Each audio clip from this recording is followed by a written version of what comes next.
Hey guys, my name is Matt and I am down here at iLife Auto in Fort Madison, Iowa. Guys, today I got a cool one here for you. This one literally just got delivered. I just found the keys on Miriam's desk and I've not even started this thing. So we might have to get a jump pack out. We might have, who knows what happens. But I want to give you guys the first indication of what it's like to get these vehicles in. So pretty much what we do on our vehicle test drives is we try to tell you everything that we feel, hear, smell, touch. And a lot of times when dealers get cars, you know, they're always trying to doctor them up. You know, they're trying to make sure they look pretty, smell good, do all that kind of stuff because they want to give you that new car feel, that new car specialness and all that. But we do things a little differently. We want to be upfront and real with you guys. We want to tell you, you know, car ownership sucks sometimes. It really does. Sometimes it's really hard and things go wrong at the most inconvenient times. Usually it's when there's a storm or a tornado, that's when you have problems. And when it's sunshiny and nice and you have a nice garage and a lift, you never have any problems at all. That's how car ownership typically goes. So I wanted to bring this car to you just because I haven't done anything to it. It literally just hit our lot and I want to show you guys what we got. So I'm going to flip you around. This here is our 2004 Ford Excursion. I absolutely love these things. These are like the cream of the crop, biggest thing that Ford made at the time. This is the next size up from the Expedition. This actually sits on a heavy duty platform. So like if you got an F250 or 350, be very similar to that. You got your 8-lug wheels, tires on this thing. Man, those things look pretty meaty down there. Front suspension looks pretty good. Doesn't look like it's got that surface rust, but it doesn't look like we have anything penetrating, which is nice. Overall, guys, man, this body looks pretty clean, at least on this side. We'll get to the other side and check it out. I can see a little bit starting down there, like on the rockers. You got some on the wheel wells here, but overall pretty good. Rear tires, still pretty darn good on tread there. Looking around on the back here, I know they switched these up. This is a XLT. On some of these, let me see. Hey, these got battery life. Okay, yeah, so on some of them they had like, I think 2 rear doors. Some of them they do this 3 thing where the top pops and then this goes side to side. I know they did a couple different options on these throughout the years. But man, guys, look at all that storage room back there. There is a ton of room back here. Plus, you got your 3 rows of seats for your passengers. So like if you got that bigger family, very, very nice. And always nice when they put the spare tire in the back or easily accessible, because when you have a flat tire, it always seems like something goes wrong trying to get that tire from out from underneath here, and something breaks and this and that. So it's nice having it up there in the cab. Check out the driver's side. Like, guys, this is the first time I've seen the driver's side, so I'm like, I hope it's looking good. Rear tire, that thing looks pretty darn good. Check out the back here. Seats these things look pretty clean. Got a little bit of staining right there, but floors are nice and clean and vacuumed. You got your rear heat and air. 3rd row seat, and look at all that leg room for a 3rd row seat. I mean, sometimes you get these seats and they are just so crammed packed you can't even fit a child or anything back there. So very, very roomy, makes it really nice. We'll get in and see if this thing starts. It had enough power to at least unlock the door, so that's a good sign. I hear some dinging. Miles on this thing are 165. I think that's, yeah, 211, 126. These have the V10 engine. I'm gonna go ahead and turn on the air conditioning and see if all that's working. And we'll pop the hood and go check her out. Motor sounds good. Got a nice little hum to it. Doesn't hear anything too loud as far as exhaust goes. Pop the hood up here. Well, I didn't do it, but somebody took the time to clean this thing up nice and pretty. This thing looks really nice underneath the hood. Looks like it's been detailed. And I just noticed something. I am kind of shocked about this. This is not a V10 like I just said. This is a V8. That is the 5.4, which means, look at that, there's a ton of extra room in here. Normally you don't have that much room in these V10s because they're so huge. So this will be the first Excursion that I've ever driven with a 5.4. I'm kind of excited to see how it does. Motor sounds really good. I'm trying to check and see if I can find the AC compressor, see if it's kicking on. AC compressor looks like it's kicking on down there. Zoom in for you. Yep, that thing's spinning right around the way it should. That means that the air conditioning has enough Freon, that it is circulating the Freon and all that stuff for you. So let's get in, we'll check things out on the inside. You do have some rust, it looks like, down there where they started doing some foam fill to patch that up. Power seats are working good. Get this thing adjusted and I'll hop in here. Floorboard's good and sturdy. Sometimes those floorboards get a little iffy when the rust gets bad. Driver window, that one works. Passenger window, that one works. Rear passenger works, and rear driver, it works. So all those work. Lock, unlock, that's working. Power mirrors are working. Both sides of the power mirrors are working. We'll go ahead and adjust those, get my Mercedes there in sight.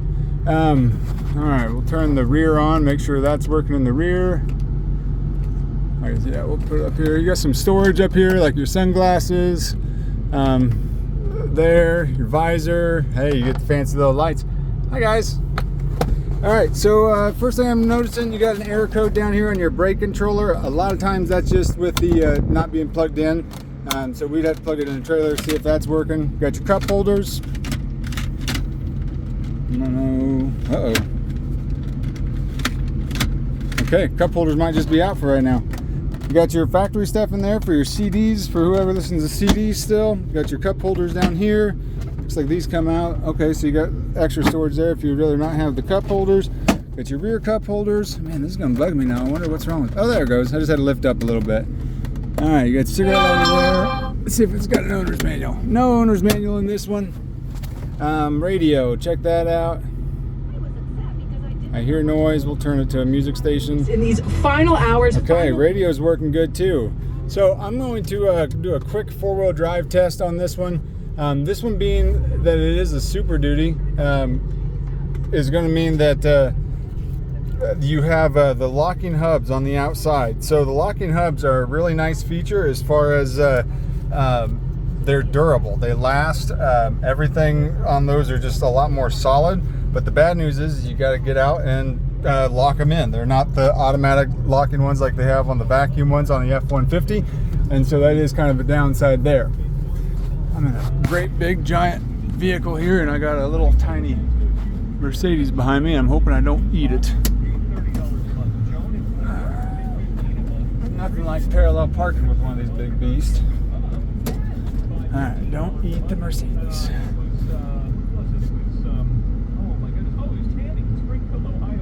Okay. Alright, I'm going to get up here to the gravel and we'll see if this four-wheel drive locks in. I'm going to go ahead and engage it now. Okay, four-wheel drive light did come on right over there, and we'll give her a quick turn and see if it feels like it's engaging. And it did not. So I'm going to go out and make sure they're locked in. It's kind of what I was wondering on these. I know that four-wheel drive. Okay, so this is what I was talking about right here. Okay, I believe the dot.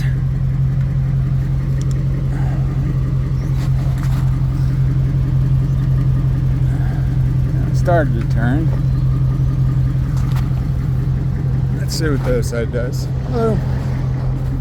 Alright, on this side, I don't know, maybe you're supposed to have these wheels straight when you do it. Oh, this one's turning. Okay, so that one turned and it went. This one, I don't see the dot on it, but okay, normally they have writing where it says like auto or locked or something like that. There we go. Just had to use a little extra elbow grease there. Alright, so let's see if that four-wheel drive is working now. If that locked those hubs in. Yeah, I definitely feel it now. So it is definitely binding up the way it should be.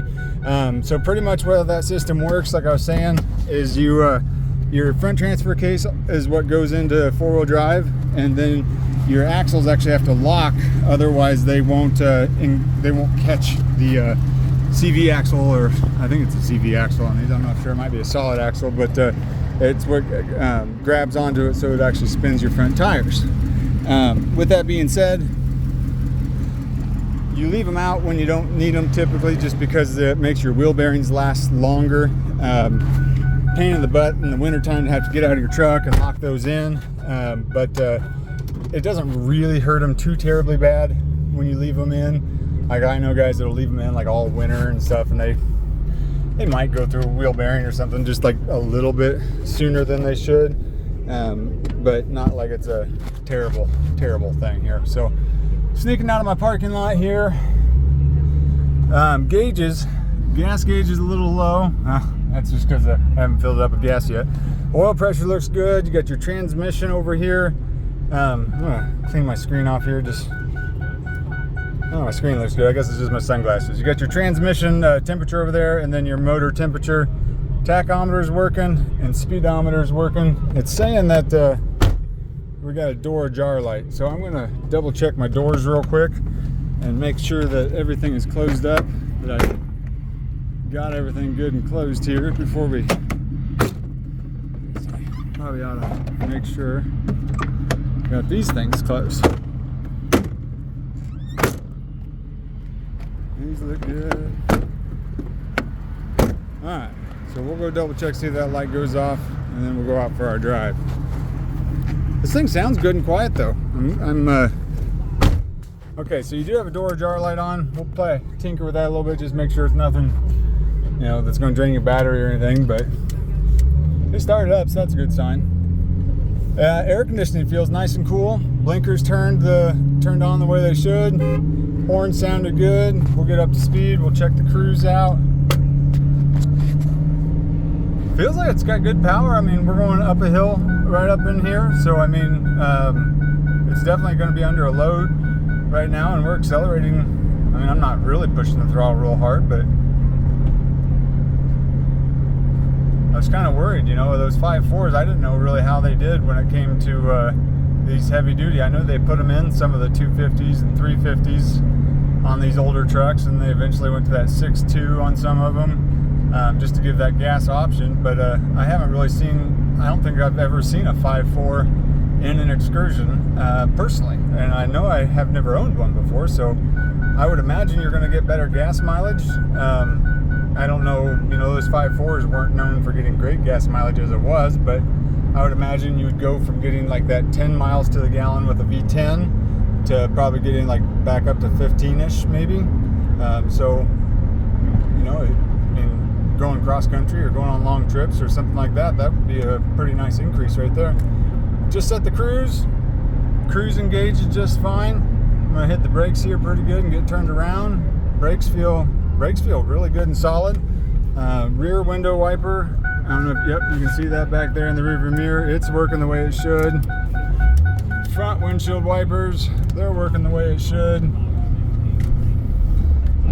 Air conditioning is ice cold in this thing too. Like it was kind of just like so-so, and then I took off and started, you know, revving the motor up a little bit, and man, it really cooled it down quick in here. Especially for this big of a vehicle, that's kind of impressive. So we'll go back down the hill, make sure she doesn't overheat or anything like that, but we're holding good oil pressure, shifting really good. We hit all the gears earlier. Try to give you a better view of the dash here. Kind of sunny out today, so it's probably hard to see all that.